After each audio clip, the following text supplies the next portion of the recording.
Good morning, the Daily Allegedly Squad. This is your friendly, former senior financial analyst Tom, currently a full-time YouTuber, here to tell you what happened while you was asleep. So some craziness took place, and I'm not even exaggerating. So we have Elon Musk news talking about Dogecoin sending it to the moon, probably as a pit stop way on its way to Mars. Who knows? Also, some news about Palantir, two massive catalysts nobody's talking about. They might be headed to moon. Maybe they can meet up with Elon over there and set up some sort of a JV. Who knows? We got more Tesla news out of Germany and also about the Model S Plaid.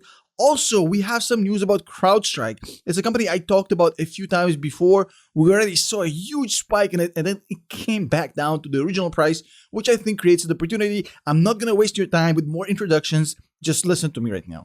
Don't click nothing. Don't smash nothing. Don't buy nothing. Don't subscribe to nothing. Just give me your attention for the next 5 minutes because I'm about to tell you some crazy stuff.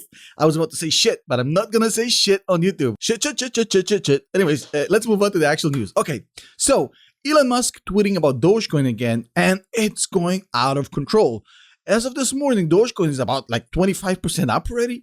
Now, look at this tweet right here. Working with Doge devs to improve system transaction efficiency, potentially promising. And of course, since he just tweeted a few days ago asking people if they want Tesla to accept Doge as payment for cars, and he obviously canceled Bitcoin as payment for energy concerns. And as you know, the mining or whatever it's called of Doge is significantly less than Bitcoin as far as the energy footprint and whatnot. Now, him tweeting about transactional issues, working with Doge, believing in cryptocurrency, people are automatically assuming that this is going to create a payment service for Tesla with Doge. Now, I don't know if this is what's going to happen. I don't know if Elon is trolling. Honestly, I don't think the man knows himself. I honestly don't think he has a clue. It's one of those, great basketball players. They never know which move they're going to pull off. I mean, they probably don't know while they're still midair. They have to decide when it happens. I think Elon is playing a game here, and it's almost kind of funny to see these people follow him around like the Pied Piper.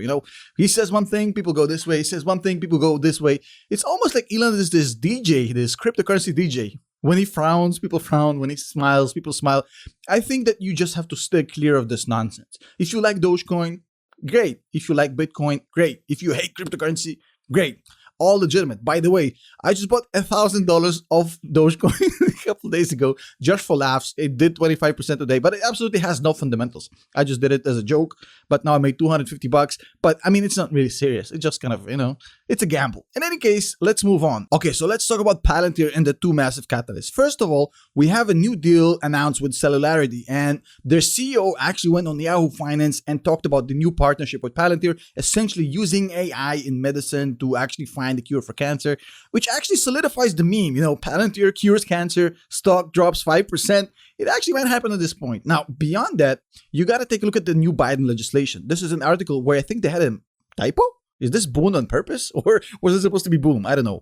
Biden's cybersecurity order means new boon for enterprise cloud stocks. I think it's a typo, but I don't know. I'm Russian. President Biden has signed a new executive order to bolster U.S. cybersecurity after the ransomware attack on Colonial Pipeline.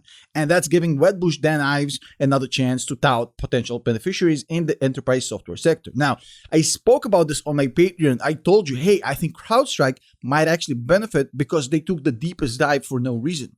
When I posted about CrowdStrike a few months ago, they were at $180. They jumped up all the way to $220. Now they're back at $180. I think this pushes them back on the right track again, but that's on my Patreon. If you want to support the channel, you can sign up there. Not a huge deal. Check this out. And actually, beyond the whole cybersecurity talk, he was actually talking about Palantir. He believes that the Biden administration is likely to catalyze more federal spending that benefits beltway players such as Telos and Palantir. So he specifically named Palantir, but he didn't have to. If we know that the Biden administration is about to spend more resources, more money, more budget on increasing the United States cybersecurity, you know who's going to benefit from this. It's obviously the company with the highest security rating, with the highest record of 17 years with the DoD and entire various governmental agencies, not to mention the Cellularity deal, which I just mentioned earlier. And we know they're getting into medicine. They just hired a guy from IBM to actually promote their medicine business. It's going to be insane. I think Palantir is on the up and up, but you're allowed to hate it, and that's fine. If you don't want to get in, there's better stocks. Like Alex Karp said, there's better place for you, but I absolutely gag over this company. I have an extremely long position on it. I increase it every day. I buy the dip, but you don't have to, because you know what? This is just my opinion. I don't have the shirt today, but it's allegedly my opinion. And as such, it might be wrong. It might be inaccurate. It might be the ramblings of a madman. Who knows? You got to do your own research.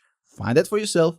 Allegedly, blah, blah, mother effing blah. Now, the next piece of news straight up made me laugh. Now, we have the Plaid Model S, which is a phenomenal car. It's fast, but it's not a supercar. It's a $100,000 car, which is amazing. I mean, most of us can't afford one. Definitely not me with my 1985 ass Lada. I mean, I don't even have air conditioning that car. I mean, I have to open the windows manually. I mean, I can't afford one of those, but hey, it's a great car. Now, it set that record, and that's phenomenal. However, it beat out the Bugatti Chiron, whatever the hell it's called, a $3 million car. Now, here's the thing for you. It beat a car that cost $3 million, which is 2.9 million more than the Model S.